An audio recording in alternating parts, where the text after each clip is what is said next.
We will be talking about the last chapters of Why Evolution is True, which is chapter 8 and 9, which is What About Us and Evolution Redux. On the topic of us, we are humans. Just like every other species, we too evolved from an ancestor that was very different. We've always perceived ourselves as somehow standing apart from the rest of nature. We were encouraged by the religious belief that humans were the special object of creation. We have brains that are larger than any species on this planet that is very self-conscious. We resist the evolutionary lesson that, like other animals on this planet, we are contingent products of the blind and the mindless process of natural selection. And because this country is very religious, we are one of the most resistant countries against the fact that evolution is true for humans.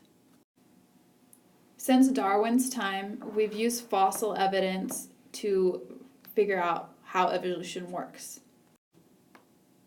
This quote at the top of the slide says, "Darwinian man, though well behaved, at best is only a monkey shaved." With fossil evidence, we have seen that we are apes that have been descended from other apes. Our closest cousin is the chimpanzees, whose ancestors diverged from their own several million years ago. The fossils showed on the slide are some of the fossils that were used to show that humans came from apes. So at the top left is the southern ape man. Coming down to that is Lucy. Lucy is very important in biology, and evolutionary biology especially, because it's one of the best examples of a transitional form from just, let's say, the basic southern ape man to our modern Homo sapien form. She was such an incredible find that she is the perfect transitional form between humans and ancient apes. This image is just another example of not fossil record evidence, but the evolutionary trend of us from Lucy. So at the left is Lucy again, showing the beginning of the change from apes to our almost human form. Then it's Homo erectus, Homo sapien neanderthalensis, and Homo sapiens. The missing link between apes and us humans is hard to find. We can't hope to expect a single particular species to represent this missing link. We can only hope on the fact of finding a closest cousin. So with humans, our closest cousin is the chimpanzee. We once probably looked a lot like a chimpanzee. In reality, humans are the odd man out in the evolution of modern apes. Let's say chimpanzees and the yellow monkey look very similar to each other in comparison to us. We don't resemble them much in comparison to the group of apes together. Humans versus apes. We're very different in anatomy, physiology. For example, we are the sweatiest apes, and out of human females, we conceal our ovulation.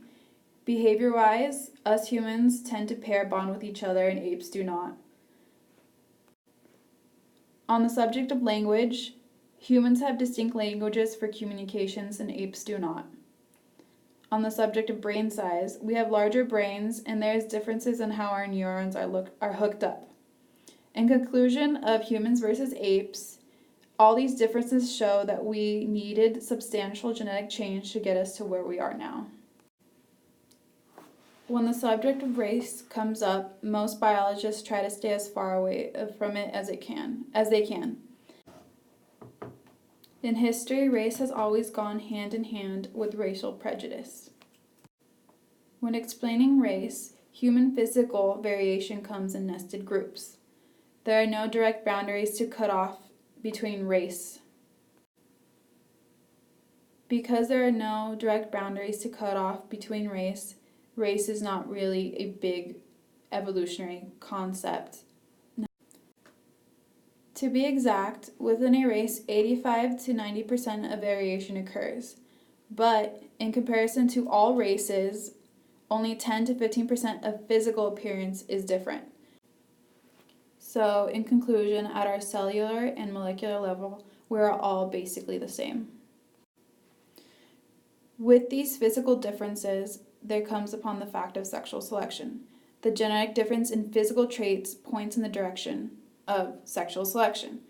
So, one example could be that cultural change can produce genetic changes in humans, causing these changes that we call race. Scientific data does not show that certain races become smarter, more athletic, or cannier than others. The DNA data shows that genetic differences are minor. In conclusion, we are all evolved mammals, and we evolved the same way as every other animal on this planet. Humans are not separate from anything else evolved on this planet.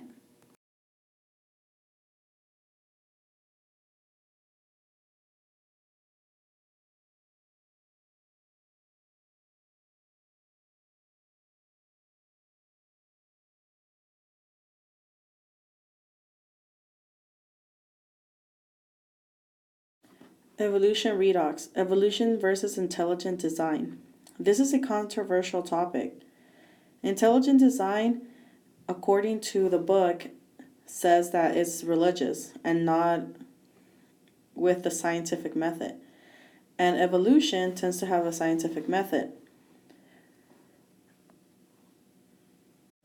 This also branches off to the whole idea of creationism versus evolution. However, the book mentions that does people speak about evolution like it's not, like it's out of this world? When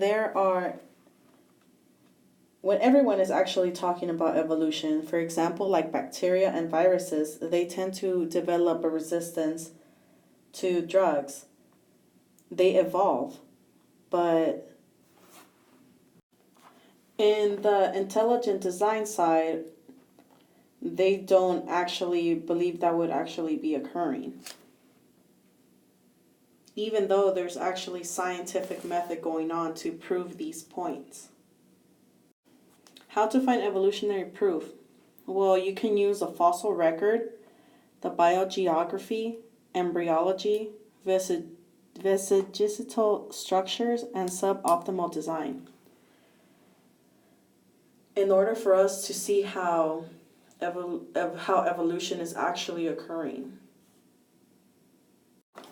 An example would be the Tiktaalik fish pod, which is found in 370 million years rocks.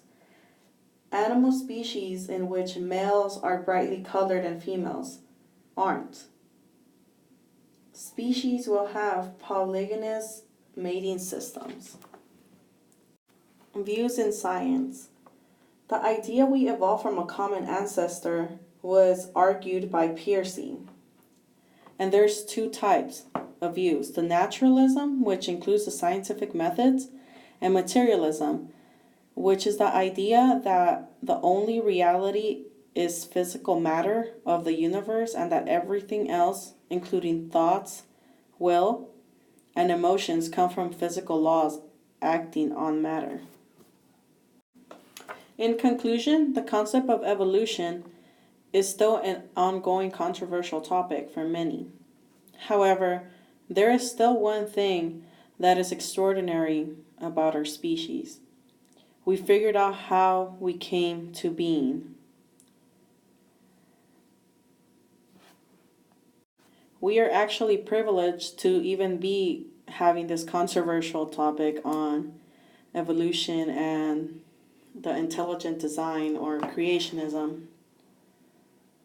We actually have the tools to try to argue both sides. We believe that we are still evolving due to the scientific facts that we can come up with, like the tools we use, the fossil record, the biogeography, the embryology, the vestigial structures, suboptimal design. All of these factors help us evolve. So a million years from now, you never know, we may be able to evolve into some other species where we may understand even more. We may also discover from bacteria and viruses other evolutionary factors that make them evolve, which can give us a clue to if we are even possible to evolve or not. Also, the fact that bacteria and viruses are constantly changing their molecular structure, that actually shows an evidence of evolution. So you never know, we might end up finding new discoveries as science and technology come in hand to hand. So we do believe that we are still evolving, and that there's a possibility to an even greater evolution of our species.